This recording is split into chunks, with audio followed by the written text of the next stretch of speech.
actualité oblige, c'est la Catalogne qui est à l'honneur. 2 ans après avoir voté son indépendance, le territoire est à couteau tiré avec le gouvernement espagnol.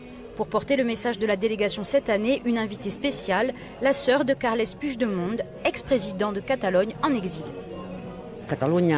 Nous avons des prisonniers et des exilés politiques qu'il faut soutenir. Nous voulons dénoncer la violation des droits civiques et politiques, car ils sont emprisonnés juste pour avoir défendu le droit à l'autodétermination de la Catalogne.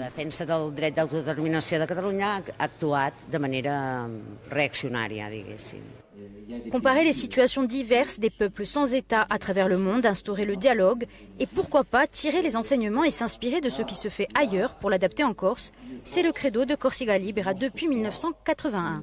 Mais en presque 40 ans d'existence, les Journées internationales de Corté ont eu le temps d'évoluer. Le discours était assez différent effectivement d'une lutte à l'autre, avec des approches idéologiques, des fois un peu dogmatiques, qui nous éloignaient.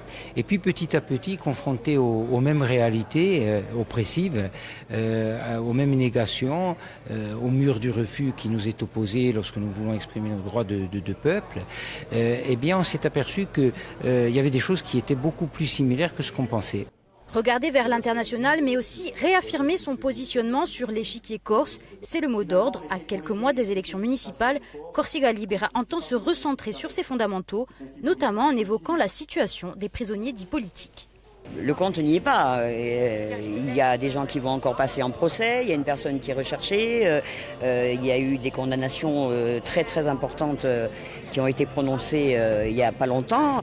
Les journées de Corté se poursuivent dimanche sous un angle plus politique, avec un débat sur l'avenir de la coalition nationaliste PA Corsica et le meeting du parti indépendantiste Corsica Libera.